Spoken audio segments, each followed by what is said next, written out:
स्थानीय ग्राम विकास सुधार सभा और स्थानीय ग्राम पंचायत के तत्वाधान में आज ये सम्मान समारोह आयोजित किया गया, जिसमें कि आज यहाँ पर उन वीर जवानों को और यहाँ पर जो हमारे भिन्न भिन्न पंचायतों से महिला मंडल आए हैं उनको सम्मानित किया गया।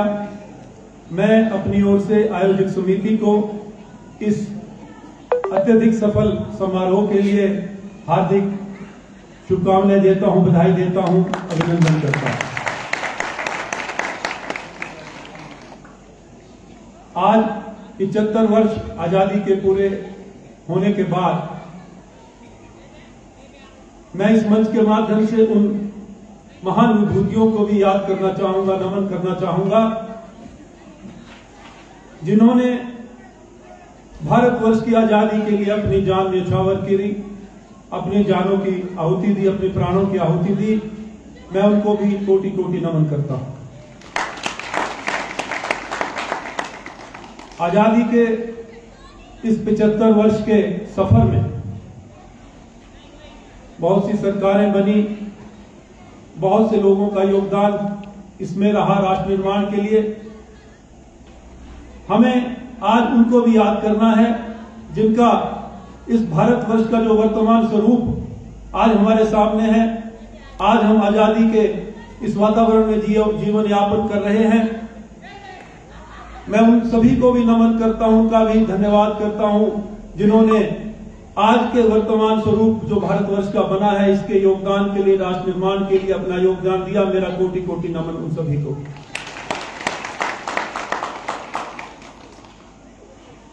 एक समय था जब भारतवर्ष में सुई तक नहीं बनती थी, लेकिन आज सुई से लेकर हवाई जहाज तक का निर्माण जो है भारतवर्ष में हो रहा है। भारतवर्ष ने पूरे विश्व में अपनी एक पहचान बनाई। ये 1 वर्ष या 2 वर्ष या 10 वर्षों में, 8 वर्षों में नहीं हुआ। इसके पीछे एक बहुत लंबा सफर, लंबा योगदान सभी वर्गों का रहा। समाज के सभी वर्गों का इस राष्ट्र निर्माण में, वर्तमान स्वरूप बनाने में सभी का योगदान रहा है। आज हमें उन्हें नहीं भूलना, लेकिन आज हमें उन बातों को भी याद रखना है कि आजादी का मतलब क्या हो। आजादी का मतलब सिर्फ अपने इस आजादी के वातावरण में जीवन यापन नहीं करना, यही नहीं होता।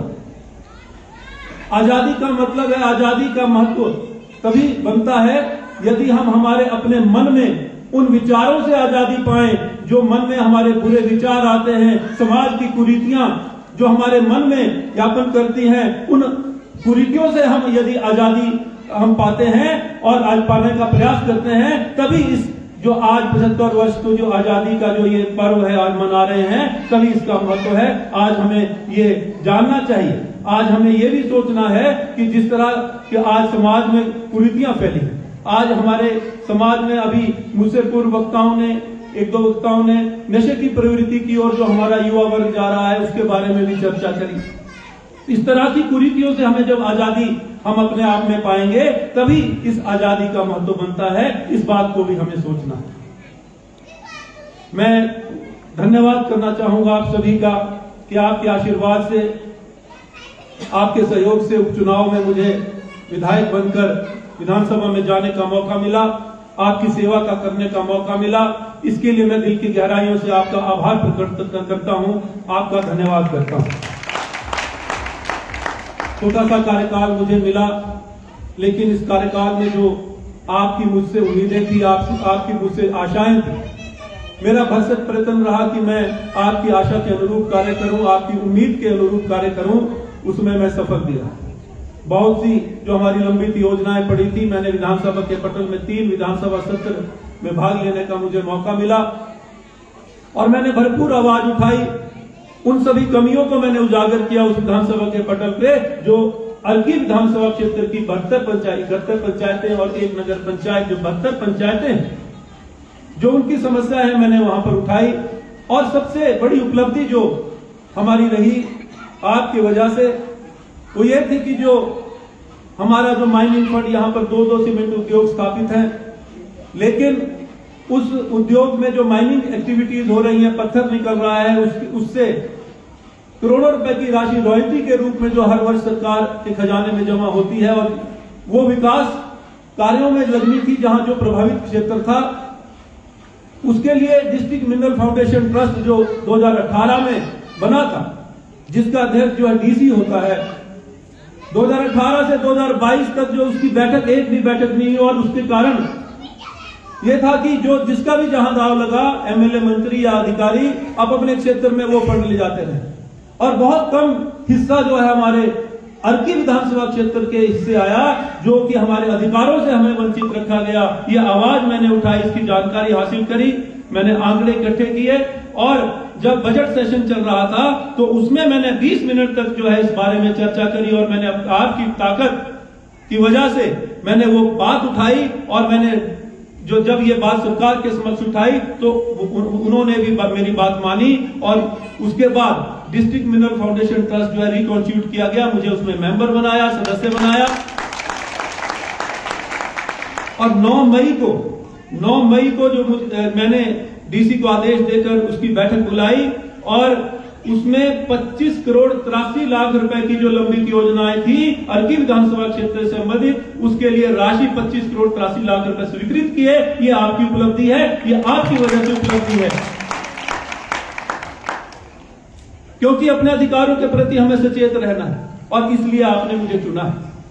मैं जब चुनाव लड़ रहा था तो मैं कांग्रेस पार्टी का उम्मीदवार था, जब मैं चुनाव लड़ रहा था मैं कांग्रेस पार्टी का प्रत्याशी था, लेकिन जब मैं विधायक बना हूं तो मैं सभी का विधायक हूं, मैं पूरे अर्की विधानसभा क्षेत्र का विधायक हूं, उन सभी का विधायक भी हूं जो किसी कारणवश मेरे समर्थन में नहीं थे। और मेरा संकल्प है, और मैंने ये लक्ष्य निर्धारित किया है कि एक समान विकास, सर्वांगीण विकास अर्की का करवाना ही मेरा लक्ष्य है, मेरा संकल्प है। और ये जो विकास की यात्रा, आज जो ये विकास की यात्रा मैंने शुरू की है, इसमें मैं आपका आशीर्वाद चाहता हूं, ताकि ये विकास की यात्रा निरंतर बनी रहे, और आने वाले समय में हमेशा के लिए मैंने ये रास्ता खोल दिया। हमेशा सरकार कोई भी हो, विधायक कोई भी हो, लेकिन आने वाले समय में अर्की विधानसभा क्षेत्र के लिए बजट की कोई कमी नहीं आएगी। ये जो माइनिंग फंड है, हमारा हिस्सा पूरी तरह से मिलेगा, ये रास्ता मैंने हमेशा के लिए खोल दिया। आज जो बहुत सी मांगे यहाँ पर रखी गई, यहाँ पर मातृशक्ति बहुत भारी संख्या में मौजूद है, और ये आप 50% हिस्सा जो है हमारे समाज का। आप लोग जागरूक होंगे, समाज जागरूक होगा। जहां नारी का सम्मान होता है वहीं पर विकास होता है, वही समाज विकास की ओर आगे बढ़ता है। आज हमारा फर्ज है, हमारा दायित्व है, हमारी जिम्मेवारी बनती है, हम अपनी माताओं बहनों का सम्मान करें और आपका आशीर्वाद प्राप्त करें, तभी हम आगे बढ़ने का सोच सकते हैं, तभी हम उन्नति के पथ पर आगे बढ़ सकते हैं। आज ये जो मुख्य समस्याएं यहाँ पर मांग पत्र रखा गया, इसमें से जो मैंने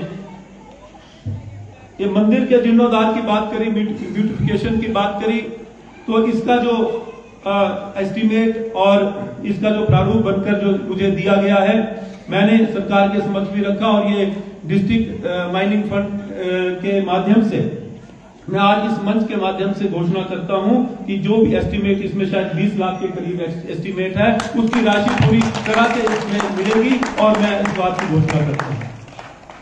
पानी की समस्या की बात रखी श्री तुलसीराम जी ने, जो इसके लिए सोर्स यदि है, तो अगर सोर्स आपका पूरा है, पानी का स्रोत है, तो नई स्कीम देने की मैं घोषणा करता हूं। उसके लिए जितना भी बजट चाहिए होगा, माइनिंग फंड से आपको पूरा बजट मिलेगा, इस बात की भी मैं घोषणा करता हूं।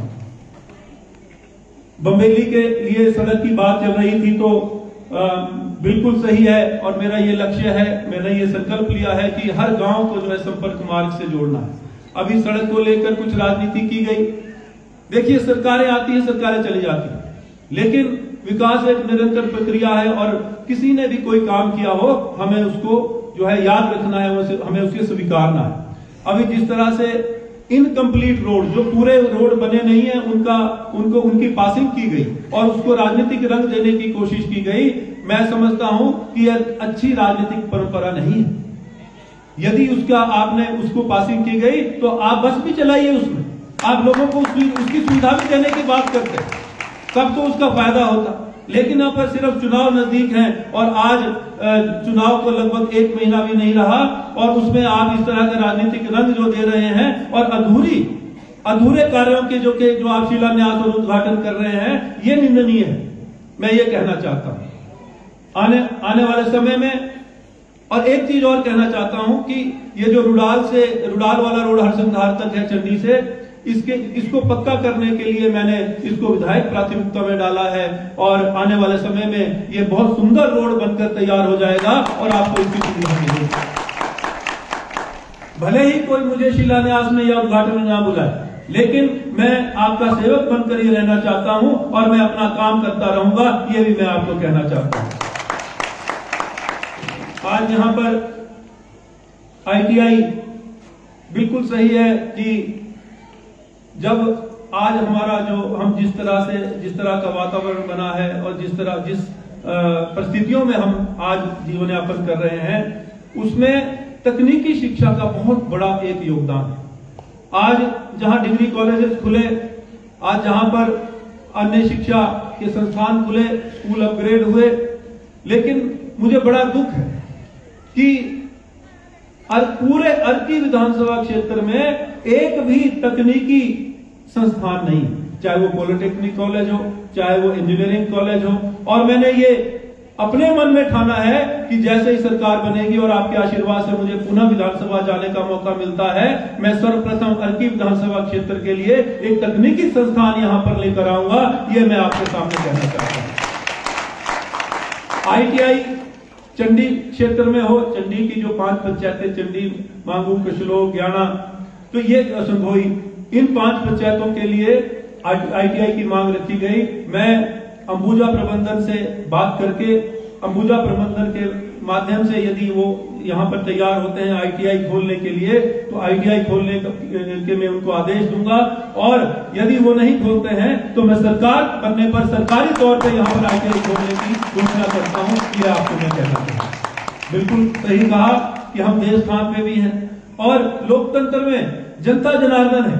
जहां मां देवी, मां चंडी के हम चरणों में यहाँ पर इस सभा का आयोजन कर रहे हैं, वहीं पर लोकतंत्र का सबसे बड़ा उत्सव चुनाव होता है और लोकतंत्र में जनता जनार्दन होती है, जनता भगवान का रूप है। आप ही नेता बनाते हैं, आप ही नेता गिराते हैं। और कभी भी किसी भी राजनेता को सार्वजनिक मंच से झूठ नहीं बोलना चाहिए, और यदि वो झूठ बोलता है तो विश्वास टूटता है जो आप सभी मतदाताओं का और सभी नागरिकों का। तो इस विश्वास, यही एक विश्वास ही एक ऐसी चीज है जो हमें, ऐसी कड़ी है जो हमें जो है राजनेता को लोगों के साथ जोड़े रहती है। यदि हम विश्वास तोड़ते हैं झूठ बोलकर, तो दोबारा जो है वो कोई आपके सामने समक्ष नहीं पेश हो सकते, आपके सामने नहीं आ सकते हैं। मैं मन से वही बातें करूंगा जो मैं पूरा कर पाऊंगा। तो ये जो ITI की बात है, मैं आपको विश्वास दिलाता हूं कि ITI की मांग पूरी करने का मैं प्रयास करूंगा, चाहे वो अंबुजा प्रबंधन से, चाहे वो सरकारी तौर पे, ये मैं आपको विश्वास दिलाता हूं।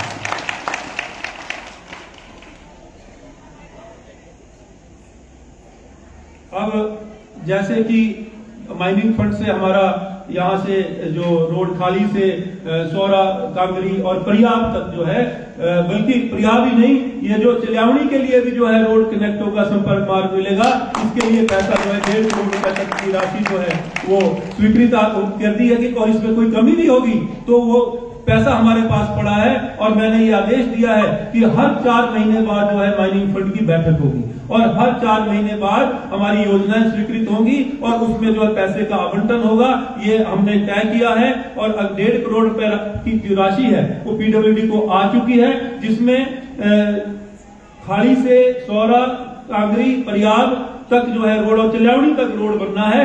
ये मैं आपको आज इस मंच के माध्यम से कहना चाहता हूं। और भी कोई जो समस्याएं हैं, क्योंकि ये तो समस्याएं आपके माध्यम से मुझ तक पहुंची है, लेकिन मैं भी एक राजनीति में अपनी सोच लेकर चला हूं, मैं भी अपनी एक विजन लेकर चला हूं, जो उसको मैं अपना एक प्रैक्टिकल शेप देना चाहता हूं। और उसमें सबसे पहला जो मेरा जो उद्देश्य है, मैं ये चाहता हूं कि मेरे विधानसभा क्षेत्र की माताएं बहनें स्वावलंबी बने। मैं ये चाहता हूं कि मेरे विधानसभा क्षेत्र की जो माताएं बहनें आत्मनिर्भर बने। उनको मैं आर्थिक रूप से सक्षम बनाने का सपना मैंने लिया है और आने वाले समय में मैं आपको जो है इस बारे में इस योजना जो हमने तय की है, जिसको हमने घोषणा पत्र में भी लिया है, मैं उसको जरूर आपसे चर्चा करना चाहूंगा। आज हम जब गांव में जाते हैं तो वहां हमने देखा कि गांव खाली हो गए। गांव में सिर्फ बुजुर्ग मिलते हैं। नई पीढ़ी जो युवा पीढ़ी है वो पलायन कर गई और उसका कितना जो है असर हुआ आप ये जानते हैं कि घर में जब बुजुर्ग होंगे तो खेती बाड़ी प्रभावित होती है। वो डोरू उन्होंने नहीं बांधे और उसके साथ साथ ही जो है हमारा जो वो हमारी संस्कृति से वो दूर जा रहे हैं, वो हमारे समाज से दूर जा रहे हैं, क्योंकि जो बाहर चले गया वो उसका परिवार बढ़ता है, वो सोचता है मैं बच्चों को जो है शहर में पढ़ाऊं और वो उसका आना जाना घर में कम होता है और ये एक बहुत बड़ा नुकसान है। हमने एक योजना बनाई है कि सरकार जैसे ही आएगी, उसको हमने घोषणा पत्र में भी लिया है। दूध की योजना है, 80 रुपए लीटर जो है हम दूध खरीदेंगे, ये योजना लेकर हम आ रहे हैं और 80 रुपए लीटर दूध खरीदेंगे। आप बोलेंगे बेचेंगे क्या? बेचने का रेट वही 45-50 रुपए होगा और जो 30 रुपए का जो उसमें गैप है, 30 रुपए सब्सिडी सरकार वहन करेगी। ये हम योजना आपके लिए लेकर आ रहे हैं, क्योंकि जब आपके घर में 80 रुपए लीटर के हिसाब से मान लो 10 लीटर आप दूध देते हैं, 10 लीटर का रेट 800 रुपए बनता है रोज का और महीने में 24,000 रुपए घर पर आएंगे। जब 24,000 घर में आएंगे तो वहां का युवा 10-15 हजार रुपए की नौकरी के लिए बाहर नहीं जाएगा, वो घर में रहेगा, अपने बुजुर्गों की सेवा करेगा, अपने डोर निभाएगा और अपने समाज से जुड़ा रहेगा, संस्कृति से जुड़ा रहेगा। ये हम योजना लेकर आ रहे हैं। इसके अलावा दूसरी योजना जो है, हमने महिला सम्मान निधि जो है उसके शायद फॉर्म आपको कुछ बहुत से मिल भी चुके होंगे और नहीं मिले हैं जिन माताओं बहनों को, उसमें यह है वो आप यहां से प्राप्त कर सकते हैं। 18 साल से 60 साल तक की महिलाओं के लिए 1500 रुपए महीने का सम्मान निधि जो है देने की जो हमने घोषणा की है, उसकी एक योजना हम लेके आ रहे हैं। ये हमने घोषणा पत्र में भी हमने लिया है इसको। मैं आप सभी से आग्रह करता हूं कि वो फॉर्म आप आपको यहां से मिल जाएंगे, वो लेकर आप उसको भरें और अपने को रजिस्टर करें। जैसी सरकार बनती है उसके 1 महीने बाद जो है आपको धनराशि आपके अकाउंट में आनी शुरू हो जाएगी। ये योजना हम लेकर आ रहे हैं। तीसरी योजना जो है हमारा 2 रुपए किलो जो गोबर खरीदने की, ये हमारे छत्तीसगढ़ में जो मुख्यमंत्री भूपेश बघेल जी हैं वहां पर पिछले 3.5 साल से ये योजना चला रहे हैं और उन्होंने 2 रुपए किलो जो है गोबर खरीद के उसके उत्पाद वो बनाती है, सरकार बना रही है, वो 14-15 रुपए किलो बिकते हैं। उस सरकार भी करोड़ों रुपए कमा रही है और किसानों को भी जो है करोड़ों रुपए की राशि वितरित हो रही है। ये योजना भी हमने घोषणा पत्र में ली है और जैसी सरकार बनेगी ये योजना आपके लिए जो लागू की जाएगी ये भी मैं आपसे साझा करना चाहता हूं। ये फॉर्म है, आप यहां से स्थानीय हमारे जो लोग हैं इनसे आप ले सकते हैं और इनको भरकर जो है आप अपने को रजिस्टर करें ताकि आने वाले समय में आपको इस सम्मान निधि मिलनी प्राप्त हो। तो ये कुछ एक योजना है, और भी लंबी योजना है, लेकिन समय का अभाव है। बहुत देर से आप यहाँ पर बैठे हैं और मैं ज्यादा समय नहीं लूंगा आपका, लेकिन मैं ये एक चीज जरूर कहना चाहूंगा। मैं भी छात्र जीवन से छात्र राजनीति से आगे बढ़ा और मैंने ये सपना लिया था, मैंने ये उस समय संकल्प लिया, क्योंकि हम देखते थे कि राजनेता आते हैं और एक वीआईपी कल्चर की तरह उनका एक आम जनता से दूरियां रहती हैं, उनका मालाओं से स्वागत होता है और वो एक वीआईपी कल्चर जो मुझे पसंद नहीं आया था। उस समय की बात कर रहा हूं मैं, जब मैं स्टूडेंट हुआ करता था, छात्र जीवन में था, और मैंने उस समय निश्चय किया था कि जब अगर मुझे कभी मौका मिलेगा तो इस वीआईपी कल्चर को खत्म करने का प्रयास मैं करूंगा, शुरुआत भी मैं करूंगा। आज मैं आपसे कहना चाहता हूं, आपने यहां पर आने पर मुझे मान सम्मान दिया, मेरा स्वागत किया, आप सभी का मैं धन्यवाद करता हूं। लेकिन मैं ये कहना चाहूंगा कि ये जो मालाओं की परंपरा है, ये जो बैंड बाजे की परंपरा है, मैं इससे कई बार ऐसा होता है कि अहंकार की भावना मन में आ जाती है और मैं नहीं चाहता कि मेरे मन में अहंकार की भावना उत्पन्न हो। मैं आपका भाई बनकर, आपका बेटा बनकर, आपका सेवक बनकर रहना चाहता हूं। इसलिए आइंदा जब भी आपके बीच में आऊं तो आप सिर्फ आशीर्वाद दें, मैं यही कहना चाहता हूं। और अंत में एक बार फिर से एक बार फिर से ये कहना चाहूंगा कि मातृशक्ति को मजबूती देना, मातृशक्ति को सक्षम बनाना ही हमारा लक्ष्य है। और यहाँ के जो युवा हैं उन युवाओं को एक ऐसा वातावरण मिले कि वो अपनी उच्च शिक्षा भी प्राप्त कर सके, तकनीकी शिक्षा प्राप्त कर सके। और मैंने युवाओं के लिए ये भी संकल्प लिया है कि हर पंचायत में एक खेल के मैदान जो है वो आने वाले समय में बनाया जाएगा, ताकि वो अपने शारीरिक विकास की ओर ध्यान दे सके और नशे की प्रवृत्ति से दूर रहें। ये भी मैंने इस बारे में सोचा है, क्योंकि मेरी पृष्ठभूमि भी एक खिलाड़ी की रही है। मैं राष्ट्रीय स्तर पे हिमाचल प्रदेश का प्रतिनिधित्व करता रहा हूं। 12 साल तक मैं हिमाचल क्रिकेट के लिए क्रिकेट खेलता रहा, रणजी ट्रॉफी तक मैं खेला हूं। इसलिए मैं जानता हूं कि जो अगर हम एक खेल में अगर हम भाग लेते हैं तो हम नशे की से दूर रहते हैं। तो मैं अपने जो आने वाली पीढ़ी है, नई पीढ़ी है, उनके लिए भी मैं कुछ ना कुछ योगदान इस बहाने में दूंगा, ताकि वो अपने शारीरिक विकास की ओर ध्यान दें और नशे से दूर रहें। ये युवाओं के लिए कार्यक्रम मैं लेकर आ रहा हूं। और यहाँ पर बहुत से महिला मंडल भी आए हैं और उनकी आशाएं भी मुझसे हैं। बिल्कुल क्यों ना हो, क्योंकि आप ही लोगों द्वारा दिया गया ये सब कुछ है मेरे पास और मैं आप ही लोगों को के लिए ये समर्पित है। तो हर जो जितने महिला मंडल हैं यहाँ पर, उनको मैं अपनी ओर से 11-11 हजार रुपए की राशि देने की घोषणा करता हूँ। और आने वाले समय में और अधिक जो है इसके लिए इसको जो आपके लिए मैं एक योजना अपनी ओर से भी लेकर आ रहा हूं, जो आपसे बाद में मैं साझा करूंगा आपके पास आकर। और यहाँ पर युवक मंडल भी है, तो युवक मंडल को भी जो है मैं 11,000 रुपए की राशि देने की घोषणा करता हूं। और अंत में मैं आपसे आग्रह करना चाहूंगा कि किसी भ्रम में नहीं आना। मैंने कहा कि मैं जब चुनाव लड़ रहा था तो कांग्रेस पार्टी का उम्मीदवार था, लेकिन मैं विधायक हूं तो सभी का विधायक हूं। यही सोच लेकर मैं आगे बढ़ना चाहता हूं। 1 महीने बाद फिर से चुनाव है, बहुत से लोग आपके बीच में आएंगे। आपके उपचुनाव में, जो उपचुनाव अभी यहाँ पर हाल ही में संपन्न हुआ, उसमें आपने ये बात याद रखनी है कि कौन कौन लोग, कितने बड़े नेता आपके बीच में आए। मेरे लिए भी एक नया अनुभव था। सत्तासीन सरकार के साथ चुनाव लड़ना बड़ा मुश्किल होता है। आपके पास एमएलए, मंत्री, प्रदेश के मंत्री, केंद्र के मंत्री, बड़े नेता आए होंगे। उन्होंने बहुत से वादे आपके सामने किए भी होंगे। आपने अपनी समस्याएं भी उनके समक्ष जो है रखी होंगी। आपको वो रिपोर्ट कार्ड बनाना है। मैं ये आपसे आग्रह करना चाहूंगा, ये बात इसलिए कह रहा हूं कि दोबारा से अगले महीने वही लोग आएंगे, लेकिन बड़े नेता नहीं आएंगे, क्योंकि वो अब अपने क्षेत्र में चुनाव लड़ रहे होंगे। आपको ये याद रखना है कि कौन से वादे वो करके गए थे, क्योंकि 10 महीने सरकार उनकी रही और वो कितने वादे पूरे हुए और कितनी समस्याएं आपने उनके संज्ञान में लाई और कितनी समस्याओं का समाधान हुआ, ये आपको बात याद रखनी है। और इसी रिपोर्ट कार्ड के आधार पे आपने वोट देने का फैसला लेना है। मैं आपसे आग्रह करता हूं कि और अपेक्षा करता हूं कि आने वाले समय में मैं आपकी और अधिक सेवा कर सकूं, आपके लिए अधिक बजट ला सकूं। हिमाचल प्रदेश की परंपरा रही है, हर 5 वर्ष बाद सरकार बदलती है, सरकार बदलनी तय है और आपका आशीर्वाद मुझे मिलता है तो मैं विधायक बनकर विधानसभा पहुंचूं और आपकी अधिक से अधिक सेवा कर सकूं, ऐसी मैं अपेक्षा करता हूं, ऐसा मैं आग्रह करता हूं। जय हिंद, जय हिमाचल। क्या बोलना चाह रहे हैं? आ जाओ।